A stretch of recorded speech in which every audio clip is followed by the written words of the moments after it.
Pedangdut Irma Darmawangsa ternyata sudah ingin sekali menikah, mengingat dirinya sudah lumayan lama menyandang status janda.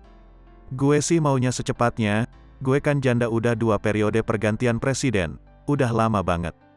Jadi maunya secepatnya, ucap Irma Darmawangsa di kawasan Senayan, Tanah Abang, Jakarta Pusat, Senin, tanggal 1 Maret tahun 2022.